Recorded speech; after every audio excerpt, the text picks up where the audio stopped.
all of this stuff I've done has been wrote a comic. Awesome. Okay, you guys ready? Yes. Sir. All right.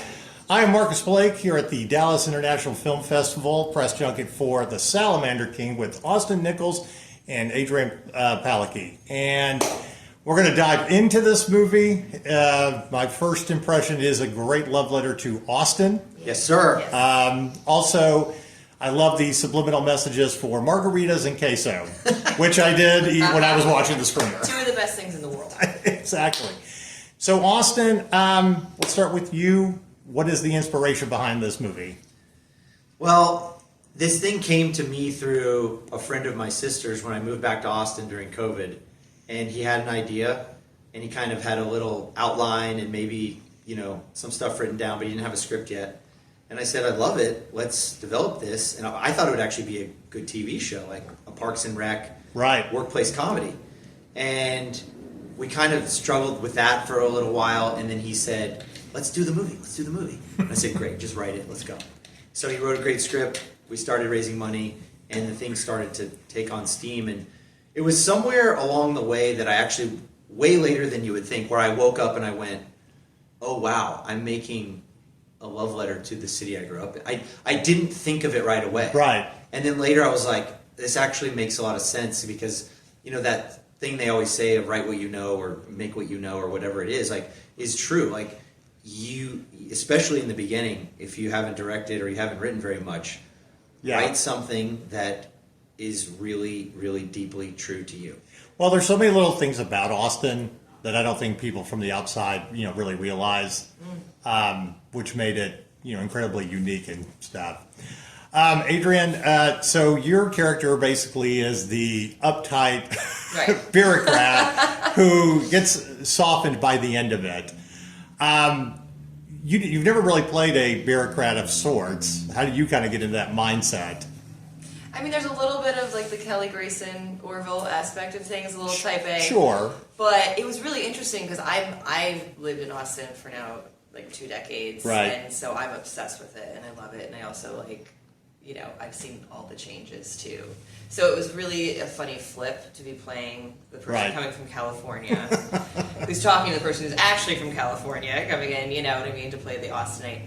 But I think it was all in the writing, and I think that also just trusting Austin and his direction that, I was doing the right thing and just kind of keeping it as chill as possible. She's a straight man of the movie, so it's not even really like... So this film, do you feel like it's kind of a big FU to the outsiders that want to ruin... Infiltrate? Yeah, that's a good word too. Well, yes and no. I mean, the thing is that people are when people find something cool, they want to be a part of it, and it's actually a huge compliment.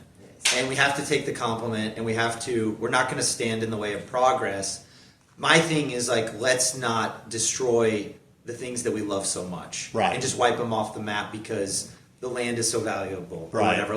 There's so many amazing things that we've lost, and that's where I feel like the piece of me came out in this movie was why don't we do a better job protecting amazing places? Yeah.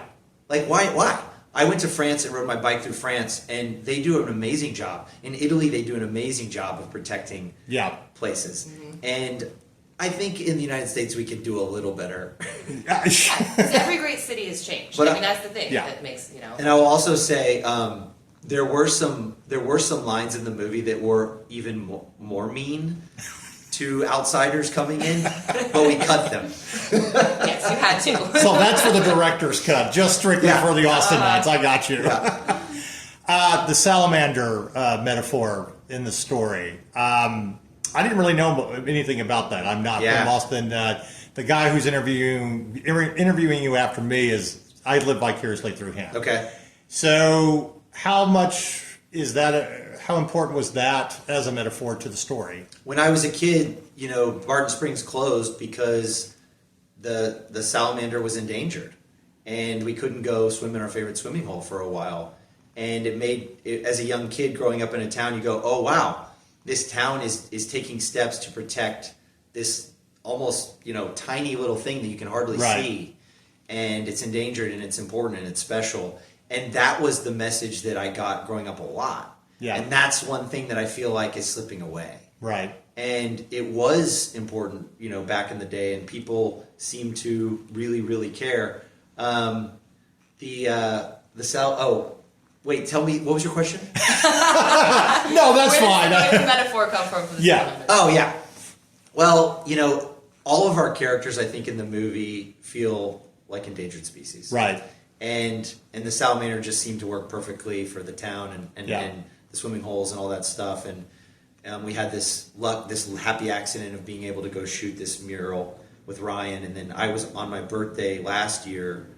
We went to a zoo and I saw the stuffed animal, that little pink salamander that you woke up to.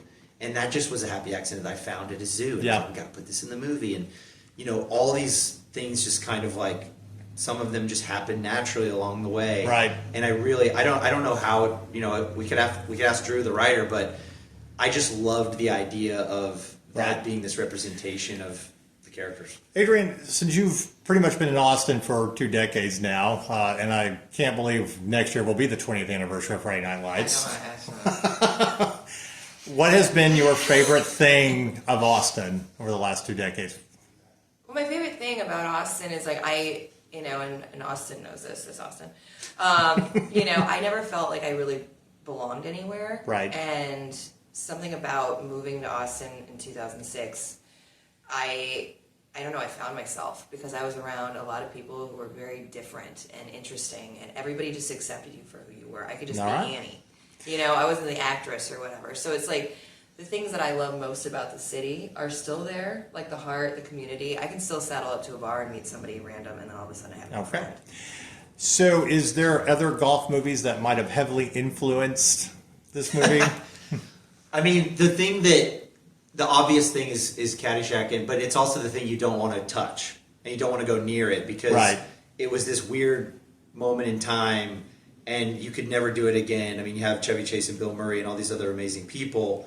And also, Caddyshack, if you look at the screenplay, is actually kind of a disaster. Yeah. And the movie is not special because of the script. No offense, but it's true. It was special because they were shooting just these funny, weird ideas that they had in the moment. Yeah.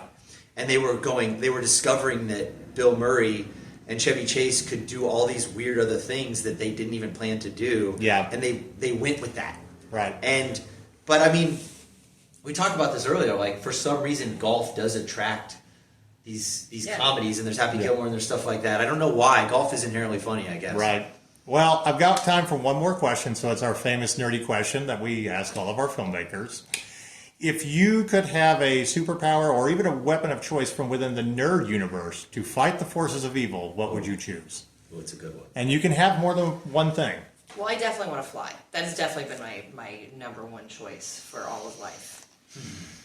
But I think being invisible would be awesome too. Yeah. Or like mega strength. Yeah. Oh my god. Strength and flight. Are we talking about a weapon or anything? You could power? You could fly and have a lightsaber. It's like anything.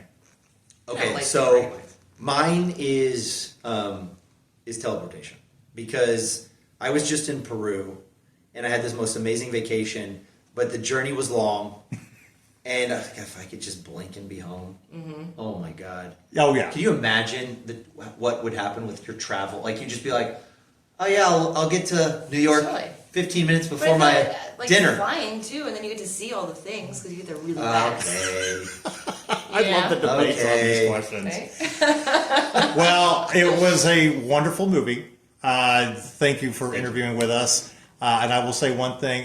The answer to the golf movie I was looking for is Tin Cup. Oh! One of my favorites. It really is one of my favorites. I love Tin Cup. I'm looking for a great double feature of this movie and Tin Cup. Yeah, I'll take it. All right. We will be there.